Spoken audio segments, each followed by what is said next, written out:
discrete random variable, we could deal with mean, variance, and standard deviation.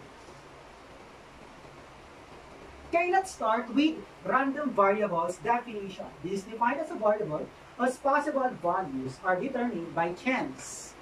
A random variable is typically represented by an uppercase letter, usually X. Its corresponding lowercase letter x is used to represent one of its values. So within the random variables, there are possible values. Example. So a coin is tossed thrice. Let the variable x represent the number of heads that the results from this experiment. Head, tail lang yun. The possible values for thrice repetition will be, in the first toss, tinos mo. Hindi 3 coins ha, isang coin lang. Tinos mo. The possible outcome will be head and tail. And the second toss. Pairing it with the first toss, naka-head ka sa una, maaaring sa pangalawa mag-head or tail ka. Or tail ka sa una, sa pangalawa maaaring mag-head or tail ka. So that is just second toss. And the first toss. Combining it with the third toss, so we have from head on the first, head on the second, it might be paired on the third toss, head or tail again. So we have the possible head, tail. So the same with this one, this 3 diagram. So tossing a coin 3 times, we can have the possible combinations: head, tail, head, tail, tail, head, tail, tail, head, tail, tail. So what we are trying to list here is the number of heads. The random variable is all about the number of heads. If that will be the case, 3 number of heads. Ilang beses nag-occur yung 3 heads? So this is just one case. There will be no other case that we could find here that 3 heads had occurred. We also have 2 heads. So x variable can be 0. Saan yung 0, sir? Tail, that is the case. If we are trying to list the random variables for the heads of tossing a coin 3 times, the possible outcomes that it will not occur in 3 heads is tail. Let's say 0 head, 1 head, 2 heads, 3 heads. So meron tayong 4 na random variable. Random variables is divided into 2. The discrete random variables and the continuous random variable. So what is the difference between the 2 random variables? The first one is finite. It's not finite, it ends. Definite. While the continuous random variable is the non-negative numbers that might be fractional in form or decimal. Okay, so that is just yung pinaka-hint natin. So what are the examples for these 2 random variables? Determine if the random variable x or y is discrete or continuous. Let's have number 1. X is a random variable that is defined as the number of points scored in the last season by a randomly selected basketball player in the PBA. Is this a discrete or a random variable? Ang point ba pwede maging 3.65 points? May point ba yun? May fractional form ba yun? Or sakto siya? Pag sakto siya, isa siyang discrete random variables. Points eh. But if we're going to talk about the average points of a player, so we can list there decimal in form. So let's say Irving, Brooklyn ba siya? Brooklyn averages in a game 23.65 points. Curry averages 28 point blah blah blah. I was just guessing. Okay, if that will be average, that is non-discrete or continuous. If we're going to have the exact points of a player within the game or within the season, that is discrete. Kasi wala namang points na may butal. Except we're talking about average. Okay, number 2.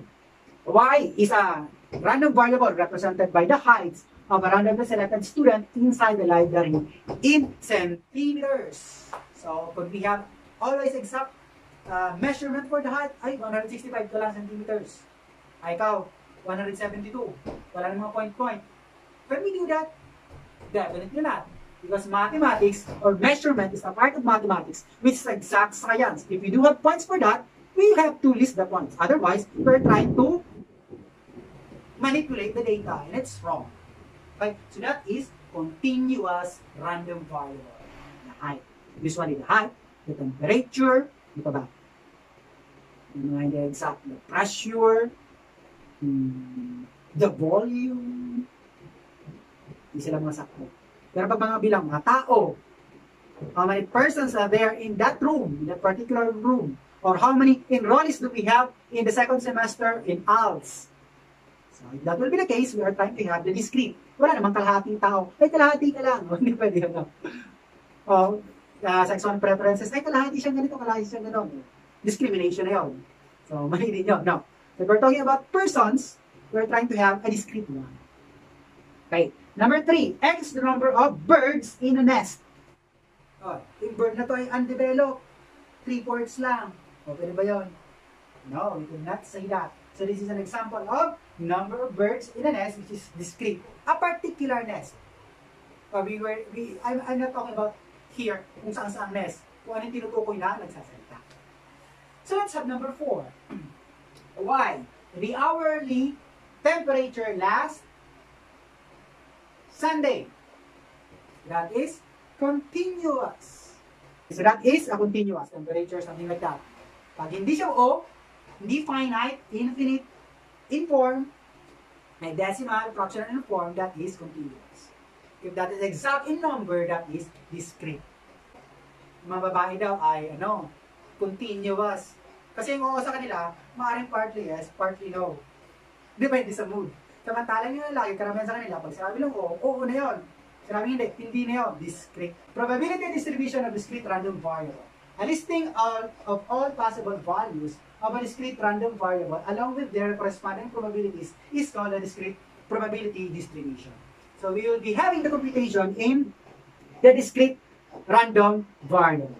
So it might have the graphical form, the formula form, and the tabular form. Let's discuss first the properties of a discrete probability distribution. Number 1, that all the probabilities, the possible probability of the possible outcomes should be greater than or equal to 0, wala, null set, or 1.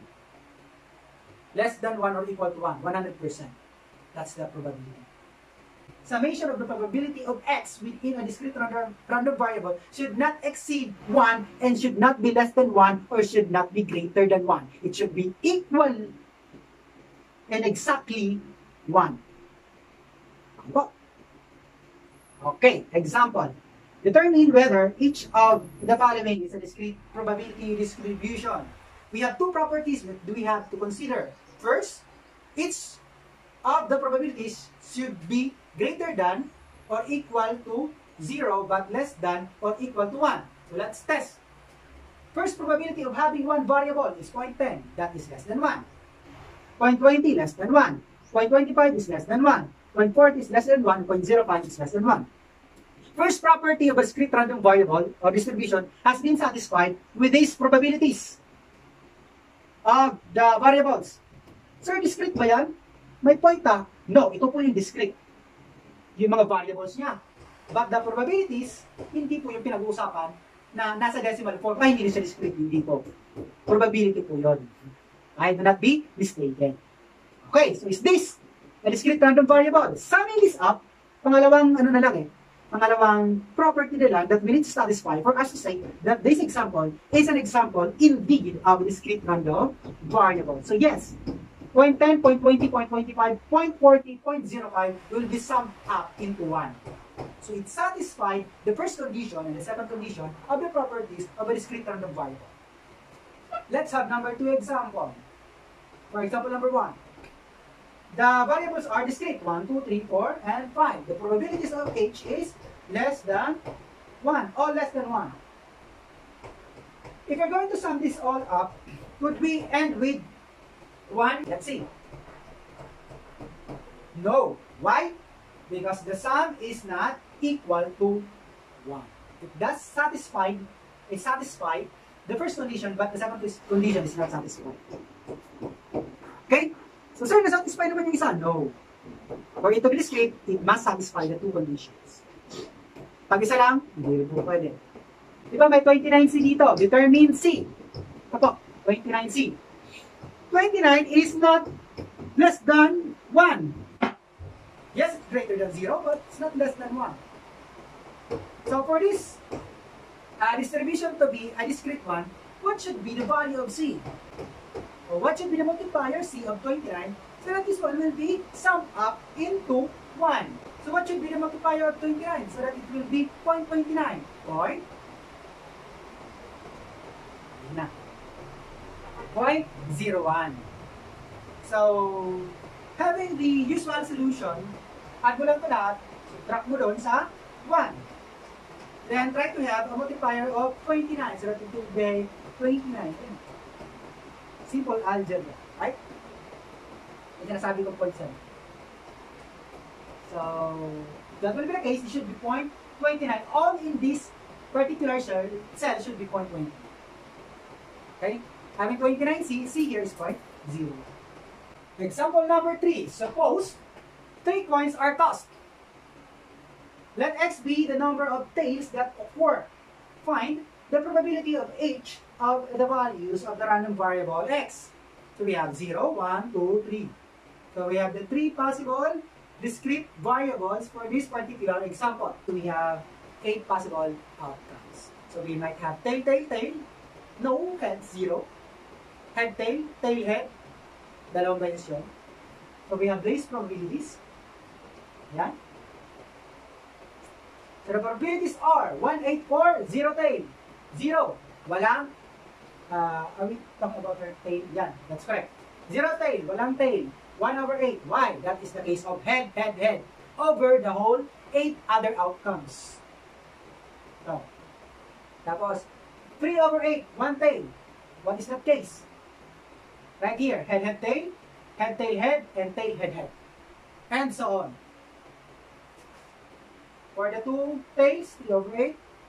For the 3 tails, 1/8. That is the case of tail, tail, tail. Summing it up, 1/8, 3/8, 3/8, 1/8. 1 plus 3 plus 3 plus 1 is 8. 8/8 is 1. Example number 4. The spinner below is divided into 12 sections. 12 sections. So we have 1/2, 1/12, pag 1, probability of 1, isang beses lang yun. Probability of 2, 2/12, right here, 1 and 2. Probability of 3, 3/12, tatlong 3 nandun, 1, 2, 3. So ito medyo bias, no? But the divisions is fair. Okay. Having 4, 1, 2, okay. 1/6 is the lowest term of 2/12. And so on and so forth. So we can end up with a discrete random variable having this particular spinner. And we can represent this example by a histogram. So, for the number 5s and 10. We do not have here 6. We are just trying to have here 6 for us to see the continuity of the graph. So we were using just the first quadrant for the histogram.